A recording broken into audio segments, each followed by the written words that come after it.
Already Reddy ఆధిపత్యం తెలంగాణలో ఉంటుంది, కాంగ్రెస్ పార్టీలో ఉంటుంది, రెడ్ల ముఖ్యమంత్రిగా ఉన్నారు.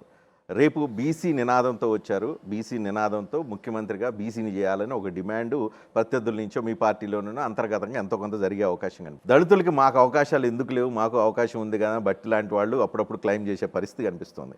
కులాల కుమ్ములాట కాంగ్రెస్ పార్టీలో పెరిగిద్దేమో ఈ మొత్తం వ్యవహారాల పదవుల కోసం అని ఒక బయట వాళ్ళు చర్చించుకొని ఆలోచించుకునే పరిస్థితి కనిపిస్తుంది. వీటన్నిటికి పైన ఒక గొడుగుది కాంగ్రెస్ పార్టీ.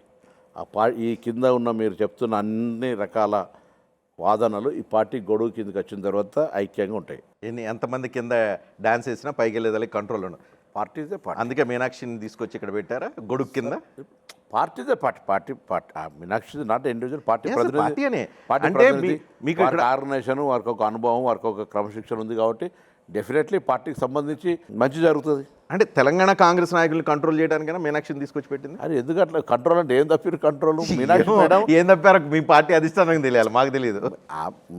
మీనాక్షి నటరాజన్ గారు డెఫినెట్లీ అంటే ఒక గాంధీవాదిగా అటువంటి ఒక క్రమశిక్షణ కలిగిన నాకు తెలుసు ఎన్ఎస్ఏ నుంచి పనిచేస్తున్నాను కాబట్టి మేడం డెఫినెట్లీ పార్టీకి ప్రభుత్వానికి కొంత మంచి ఆలోచనతో